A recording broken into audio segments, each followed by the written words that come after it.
नमस्कार दोस्तों, दिल्ली यूनिवर्सिटी से असिस्टेंट प्रोफेसर के लिए वैकेंसी आई है। ठीक है, और ये जो आपकी वैकेंसी है टोटल 34 डिपार्टमेंट्स में है, अलग अलग डिपार्टमेंट्स हैं और 116 आपकी टोटल इसमें वैकेंसीज हैं। इसको अप्लाई करने के लिए आपको क्या क्वालिफिकेशन चाहिए, कब तक आप इसे अप्लाई कर सकते हैं और अप्लाई करने का मेथड क्या है, सब कुछ हम इस वीडियो में कवर करेंगे। सारी रेलिवेंट इन्फॉर्मेशन आपके साथ इस वीडियो में शेयर की जाएगी, तो इस वीडियो में एंड तक बने रहिए। चलिए शुरू करते हैं। सबसे पहले इसकी जो लास्ट डेट है फॉर्म भरने की, वो हम डिस्कस कर लेते हैं। तो लास्ट डेट है इसकी आपकी 24 अक्टूबर 2024। ठीक है, और आपका ये ऑनलाइन एप्लीकेशन फॉर्म भरा जाएगा, तो आराम से आप इस फॉर्म को भर सकते हैं। और ये जो लिंक है फॉर्म भरने का, इस वीडियो के डिस्क्रिप्शन बॉक्स में मिल जाएगा, डायरेक्टली वहाँ से जाके आप अप्लाई कर सकते हैं। आप डिपार्टमेंट देखते हैं हम कौन कौन से हैं। अफ्रीकन स्टडीज़ का पहला डिपार्टमेंट है, जिसमें एक ही वैकेंसी आई है आपकी, और वो ओबीसी कैटेगरी के अंडर है। एंथ्रोपोलॉजी नेक्स्ट डिपार्टमेंट है, जिसमें टोटल 3 वैकेंसी है, उसमें से 2 है ओबीसी के लिए, एक है ईडब्ल्यूएस के लिए। फिर नेक्स्ट डिपार्टमेंट जो है doctor BR Ambedkar research centre for biomedical research, इसमें 2 वैकेंसी है, एक है ओबीसी के लिए और एक है ईडब्ल्यूएस के लिए। बुद्धिस्ट स्टडीज़, इसमें 1 वैकेंसी है टोटल और वो अनरिजर्व के अंडर है। केमिस्ट्री डिपार्टमेंट में 2 वैकेंसी हैं और उसमें से एक है अनरिजर्व के लिए और एक है SC के लिए। फिर कॉमर्स डिपार्टमेंट में 2 वैकेंसी हैं, दोनों ही आपकी ईडब्ल्यूएस के लिए है। कंप्यूटर साइंस डिपार्टमेंट में 1 वैकेंसी है और वो अनरिजर्व के लिए है। ईस्ट एशियन स्टडीज़ में टोटल 5 वैकेंसी आई हुई है और उसमें से 2 है अनरिजर्व के लिए, एक है SC के लिए और 2 है आपकी ओबीसी के लिए। इकोनॉमिक्स के डिपार्टमेंट में 2 वैकेंसी हैं, उसमें से एक है अनरिजर्व के लिए, एक है ओबीसी के लिए। एजुकेशन के डिपार्टमेंट में 1 ही वैकेंसी आई है और वो भी अनरिजर्व के लिए है। इंग्लिश में आपकी 2 वैकेंसी हैं और उसमें से एक है अनरिजर्व के लिए और एक है ओबीसी के लिए। फाइनेंस एंड बिजनेस इकोनॉमिक्स के डिपार्टमेंट में आपकी 1 वैकेंसी है और वो भी अनरिजर्व के लिए है। ज्योग्राफी के डिपार्टमेंट में आपकी 2 वैकेंसी है, उसमें से एक है आपकी अनरिजर्व के लिए और एक है ओबीसी के लिए। फिर जियोलॉजी का डिपार्टमेंट है, उसमें भी 2 वैकेंसी है, उसमें से एक है आपकी अनरिजर्व के लिए और एक है आपकी ओबीसी कैटेगरी के लिए। ठीक है, फिर जर्मेनिक एंड रोमांस स्टडीज़ में 11 वैकेंसी है, 11, उसमें से 6 है अनरिजर्व के लिए, 2 है आपकी SC के लिए और 2 ही है आपकी ओबीसी के लिए और एक है आपकी ईडब्ल्यूएस के लिए। ठीक है, फिर नेक्स्ट जो डिपार्टमेंट है हिंदी का डिपार्टमेंट है, उसमें 1 वैकेंसी है और वो भी आपकी ईडब्ल्यूएस कैटेगरी के लिए है। फिर institution of informatics and communication में 2 वैकेंसी है, दोनों ही अनरिजर्व के लिए है। लॉ के डिपार्टमेंट में 32 वैकेंसी है भाई, 32 वैकेंसी, अच्छी वैकेंसी आई है इसमें। उसमें से 14 है अनरिजर्व के लिए, 14, SC के लिए 4 है, ST के लिए 1 है, ओबीसी के लिए 9 है और ईडब्ल्यूएस के लिए 2 है और 2 ही आपकी पीडब्ल्यूडी कैटेगरी के लिए है। फिर मैनेजमेंट स्टडीज़ की बात करें तो टोटल 7 वैकेंसी है, उसमें से 2 है SC के लिए, 1 है ST के लिए, 3 है ओबीसी के लिए और 1 है आपकी ईडब्ल्यूएस की कैटेगरी के लिए। माइक्रोबायोलॉजी डिपार्टमेंट की बात करें तो 1 ही वैकेंसी आई है, वो भी SC के लिए है। Modern Indian languages and literary studies, इसमें टोटल 5 वैकेंसी है, उसमें से 1 है अनरिजर्व के लिए, 2 है SC के लिए, 1 है ST के लिए। म्यूजिक के डिपार्टमेंट में 5 वैकेंसी हैं, उसमें से 2 है अनरिजर्व के लिए और 2 ही ST के लिए है और एक आपकी पीडब्ल्यूडी कैटेगरी के लिए है। नेक्स्ट आपकी ऑपरेशनल रिसर्च का डिपार्टमेंट है, उसमें टोटल 4 वैकेंसी आई हैं, एक है उसमें अनरिजर्व के लिए, एक है आपकी ओबीसी के लिए और एक है ईडब्ल्यूएस के लिए, एक ही है पीडब्ल्यूडी कैटेगरी के लिए। पर्शियन के जो डिपार्टमेंट में, पर्शियन का जो डिपार्टमेंट है उसमें टोटल 2 वैकेंसी है और उसमें से एक है अनरिजर्व के लिए, एक है आपकी SC कैटेगरी के लिए। फिर फिलॉसफी का डिपार्टमेंट हमारा नेक्स्ट है, उसमें 1 ही वैकेंसी है और वो भी आपकी ओबीसी कैटेगरी के लिए है। फिजिक्स एंड एस्ट्रोफिजिक्स के डिपार्टमेंट में 4 वैकेंसी आई हैं, उसमें से एक है अनरिजर्व के लिए, एक है ST के लिए और 2 है ओबीसी के लिए। पॉलिटिकल साइंस में 2 वैकेंसी है टोटल और दोनों ही आपकी ओबीसी के लिए है। साइकोलॉजी के डिपार्टमेंट में 2 वैकेंसी है, उसमें से एक ओबीसी के लिए है और एक आपकी पीडब्ल्यूडी के लिए है। संस्कृत के डिपार्टमेंट में 2 वैकेंसी है, दोनों ही अनरिजर्व के लिए है। सेल्मोनिक एंड फाइनो यूग्रियन स्टडीज़ के लिए प्रोनाउंसिएशन में अगर दिक्कत है तो प्लीज़ चला लेना, क्योंकि ये थोड़ी फॉरेन लैंग्वेज वाला सिस्टम है। ठीक है, तो इसकी बात कर रहे थे हम सेल्मोनिक वाले की, तो उसमें टोटल 2 वैकेंसी हैं, उसमें से एक है आपकी अनरिजर्व के लिए और एक है आपकी ST कैटेगरी के लिए। नेक्स्ट डिपार्टमेंट हमारा है सोशल वर्क का। सोशल वर्क में 1 ही वैकेंसी है आपकी और वो भी ओबीसी के लिए है। स्टैटिक्स के डिपार्टमेंट में 1 वैकेंसी अनरिजर्व के लिए है। Women's studies and development centre में 1 वैकेंसी अनरिजर्व के लिए है। जूलॉजी में 3 वैकेंसी और 3 में से 1 है आपकी SC के लिए, 1 है ओबीसी के लिए और 1 ही है आपकी पीडब्ल्यूडी कैटेगरी के लिए। तो 34 आपके टोटल इसमें डिपार्टमेंट हो चुके हैं और 116 आपकी वैकेंसीज। ठीक है, अब हम इसकी क्वालिफिकेशन की बात करेंगे। तो क्वालिफिकेशन की बात करने से पहले जो आपका वो असिस्टेंट प्रोफेसर की जो वैकेंसी है ईस्ट एशियन स्टडीज़ के डिपार्टमेंट में, उसमें 2 लैंग्वेज इंक्लूडेड है, उनको भी आगे फर्दर वैकेंसीज को बाइफरकेट किया है। तो जो आपका ईस्ट एशियन स्टडीज़ का डिपार्टमेंट है उसमें चाइनीज़ की लैंग्वेज इंक्लूड है और जापानीज़ है।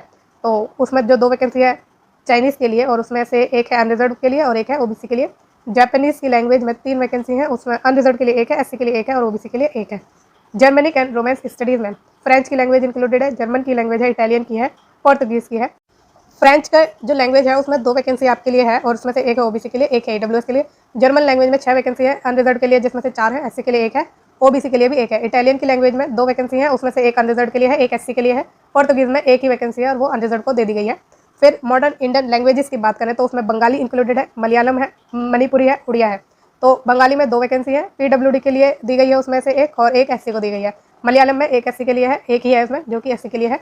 मणिपुरी में भी एक ही है और वो एससी के लिए है, और उड़िया में भी एक है, वो अनरिजर्व्ड के लिए दे दी गई है। फिर सेल्वनिक वाले जो डिपार्टमेंट है उसमें रशियन और बल्गेरियन की बात की गई है, मतलब लैंग्वेज इंक्लूड की गई है, और रशियन के लिए एक है, वो अनरिजर्व्ड को दी गई है, और बल्गेरियन लैंग्वेज की जो वैकेंसी है एक है, वो एसटी को दी गई है। अब हम बात करेंगे इसके क्वालिफिकेशंस की। असिस्टेंट प्रोफेसर के लिए for the discipline of arts, commerce, humanity, law, social sciences, languages, library science, journalism and mass communication and physical education के लिए सेम ही आपकी एलिजिबिलिटी क्राइटेरिया है असिस्टेंट प्रोफेसर के लिए। तो इसमें जो है 2 कैटेगरी बांट दी हैं एलिजिबिलिटी की, ए और बी। ठीक है, या तो आपके पास ए होनी चाहिए, और अगर ए नहीं है तो आपके पास बी होनी चाहिए। तो सबसे पहले बात करें ए की, तो आपने मास्टर डिग्री की हो 55% मार्क्स के साथ in a concern relevant or allied subject में from an Indian university or an equivalent degree from an accredited foreign university. ठीक है, तो या इंडियन यूनिवर्सिटी से की हो, और या फिर इसके इक्विवेलेंट अगर आपने फॉरेन यूनिवर्सिटी से की है तब भी आप इसके लिए अप्लाई कर सकते हैं। मास्टर डिग्री में आपके 55% मार्क्स होने चाहिए, और ये रिलैक्सेबल रहते हैं कैटेगरीज के लिए 5% का, तो 50% मार्क्स होने चाहिए जो कैटेगरी में आते हैं। दूसरी हम बात करें तो एक का ही दूसरा पॉइंट है ये, तो besides filling the above qualification the candidate must have clear the NET यानी national eligibility test conducted by UGC और CSIR। तो यूजीसी या CSIR द्वारा जो आपका नेट कंडक्ट कराया जाता है वो आपके पास होना चाहिए, क्वालिफाइड होने चाहिए आप नेट। अब हम बात करें बी कैटेगरी की, तो बी में आपके पास PhD डिग्री होनी चाहिए, has been obtained from a foreign university या institution with ranking among top 500 in the world university ranking at any time by any one of the following. मतलब आपकी जो यूनिवर्सिटी है या इंस्टीट्यूशन है जहाँ से आपने अपनी PhD डिग्री ली है, वो यूनिवर्सिटी या इंस्टीट्यूशन वर्ल्ड की यूनिवर्सिटी रैंकिंग में जो किसी भी समय की हो, आपके एडमिशन लेने के पहले, आपके एडमिशन लेने के बाद, ठीक है, किसी भी समय की हो, वो यूनिवर्सिटी टॉप 500 में आनी चाहिए। और जो रैंकिंग आपकी जारी की गई हो, ठीक है ना, जो भी रैंकिंग आपकी पब्लिश की गई हो वो इन तीनों इंस्टीट्यूट या ऑर्गेनाइजेशन में से किसी एक के द्वारा की जानी चाहिए। तो इनके नाम है क्वेरी साइमन यानी QS, दूसरी है द टाइम्स हायर एजुकेशन यानी द THE, और तीसरी है the academic ranking of world university यानी ARWU of the Shanghai Jiaotong university Shanghai. तो ये जो यूनिवर्सिटी है शंघाई की है ARWU। तो इन तीनों में से किसी एक के द्वारा आपकी यूनिवर्सिटी या इंस्टीट्यूशन की रैंकिंग होनी चाहिए टॉप 500 में। तो ये आप क्लियरली समझ गए होंगे इसकी एलिजिबिलिटी। ठीक है, अब हम आगे बात करें, the academic score as specified in the screening guideline for college of the university shall be considered for shortlisting of the candidate for interview only. तो आपका जो इंटरव्यू होगा वो स्क्रीनिंग गाइडलाइंस के अकॉर्डिंग होगा। अब हमने जो कॉमन क्वालिफिकेशन थी आर्ट्स के लिए, कॉमर्स के लिए और बाकी जो डिपार्टमेंट थे उनके लिए वो डिस्कस कर लिया है। तो मैनेजमेंट स्टडीज़ और कुछ और डिपार्टमेंट के लिए अलग क्वालिफिकेशन दी गई है, तो उसे भी हम अब डिस्कस करने जा रहे हैं। तो जो आपका मैनेजमेंट स्टडीज़ वाला डिपार्टमेंट है उसके लिए आपको फर्स्ट क्लास की मतलब 60% से अबव, फर्स्ट क्लास का मतलब 60% से अबव आपके मार्क्स होने चाहिए PG में यानी मास्टर डिग्री में इन बिजनेस मैनेजमेंट जो आपका डिसिप्लिन है, या एडमिनिस्ट्रेशन, या फिर in a relevant management related discipline. और अगर आपके पास ये नहीं है तो first class in 2 year full time PGDM declared equivalent by AIU accredited by AICTE UGC। तो आपने PGDM किया हो 2 साल का, फर्स्ट क्लास के साथ 60% से अबव आपके होने चाहिए मार्क्स। या फिर आपने फर्स्ट क्लास की ग्रेजुएशन की हो and professionally qualified chartered accountant या cost and works accountant company secretary of the concern statutory bodies आप हो। ठीक है, तो समझ गए आप ये दोनों। और इसके साथ ही, ठीक है, फर्स्ट वाले के साथ ही दूसरा भी आपके पास होना चाहिए, मैंडेटरी है। तो ऊपर वाले के साथ आपको the candidate must have clear national eligibility test यानी आपने नेट किया हो, जो कि UGC या CSIR द्वारा कंडक्ट कराया जाता है आपके रेलिवेंट डिसिप्लिन में। तो नेट जो है प्रोफेसर के लिए, मतलब असिस्टेंट प्रोफेसर के लिए कंपलसरी होता है, मैंडेटरी होता है। और जिन डिसिप्लिन में जो है नेट नहीं कंडक्ट कराया जाता उनके लिए एग्जाम्प्टेड रहता है नेट। ठीक है, और अगर आपके पास नेट नहीं है तो आपने PhD डिग्री की है, और वही क्राइटेरिया है सेम कि आपकी यूनिवर्सिटी टॉप 500 में होनी चाहिए, वो हमने डिस्कस कर ली है ऊपर। ठीक है, नेक्स्ट हम बात करते हैं डिज़ायरेबल की। तो आपके पास टीचिंग, रिसर्च, इंडस्ट्रियल एंड या फिर प्रोफेशनल एक्सपीरियंस हो इन अ रेप्यूटेड ऑर्गेनाइजेशन, डिज़ायरेबल है, कंपलसरी नहीं है। आपके पास अगर नहीं भी है तब भी आप अप्लाई कर सकते हैं। और दूसरा डिज़ायरेबल है papers presented at conference and या फिर पब्लिश्ड इन रेफरेड जर्नल्स। ठीक है, तो ये तो हमारी हो गई मैनेजमेंट के लिए क्वालिफिकेशन। अब बात करें आगे, तो म्यूज़िक के डिसिप्लिन के लिए वही आपके पास एलिजिबिलिटी A या B में से एक होनी चाहिए, जो हम ऊपर डिस्कस कर चुके हैं, सेम है म्यूज़िक के लिए भी। ठीक, तो दोबारा से हम डिस्कस नहीं करेंगे ताकि वीडियो लंबा ना हो। आगे बढ़ते हैं अब। तो अब जो इसमें ए वाला दिया गया है वो तो सेम है, ठीक है। बी वाला इसमें थोड़ा सा डिफरेंट है, वो हम देख लेते हैं।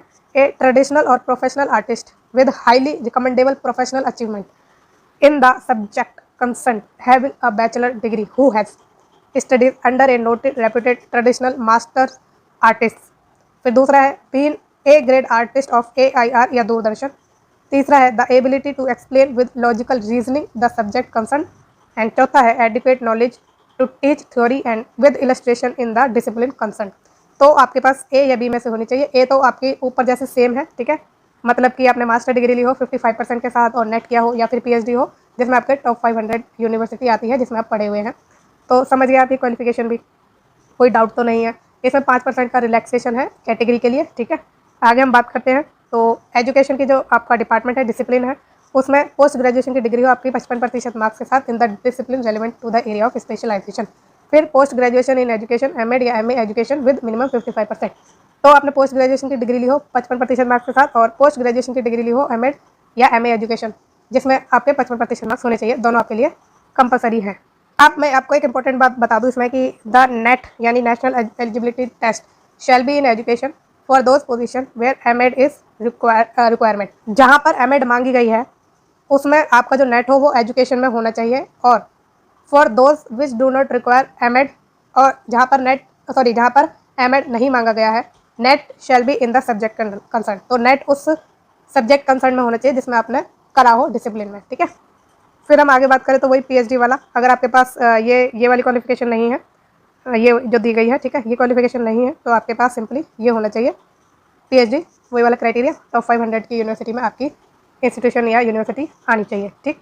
आगे हम बात करें the direct recruitment to the post of assistant professor in the Delhi University shall be on the basis of merit through all India advertisement and selection by the duly constituted selection committee. तो selection committee के द्वारा आपका इसमें interview होगा, पहले आपका form shortlist होगा, screening होगी आपके फॉर्म की।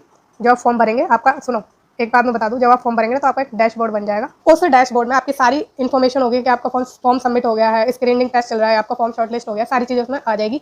तो आपको कोई टेंशन लेने की जरूरत नहीं है कि मुझे अपडेट नहीं मिला या कुछ दिक्कत आ रही है, तो कुछ भी नहीं है। सिंपली आपको उसी पोर्टल पर जाकर आपके डैशबोर्ड में लॉगिन करके, ठीक है, अपने अकाउंट में लॉगिन करके डैशबोर्ड चेक करना है कि क्या प्रोसीजर चल रहा है। स्क्रीनिंग कमेटी आपको अपना रिमार्क भी देती है, रिव्यू भी देती है, ठीक है, कि आपका फॉर्म सेलेक्ट हुआ है नहीं हुआ, क्या रीज़न है ना सेलेक्ट होने के। अब हम आगे चलते हैं, ठीक है। National eligibility test shall be minimum eligibility for appointment of assistant professor. तो ये नेट जो है मिनिमम एलिजिबिलिटी होता है असिस्टेंट प्रोफेसर के लिए अप्लाई करने के लिए, ठीक है। अब हम आगे बात करेंगे, ये मैंने आपको बता दिया कि 5% का आपको रिलैक्सेशन दिया गया है अगर आप कैटेगरी से बिलोंग करते हैं, दोनों ही में, बैचलर्स में भी और मास्टर्स में भी। अब आगे बात करें तो इसमें कुछ ऐसा खास दिया नहीं गया है, ठीक है, सारी रेलिवेंट और इंपॉर्टेंट चीज़ें हमने डिस्कस कर ली है इस वीडियो में। फिर भी अगर आपको कोई डाउट आता है, ठीक है, तो आप मुझसे डायरेक्टली कांटेक्ट कर सकते हैं, आपको जो है जवाब टाइमली दिया जाएगा। और अगर आपको ये वीडियो अच्छी लगी है और फ्यूचर में आपको रेगुलरली जॉब्स की अपडेट चाहिए तो प्लीज़ इस चैनल को लाइक, शेयर और सब्सक्राइब जरूर करिएगा। Thank you so much.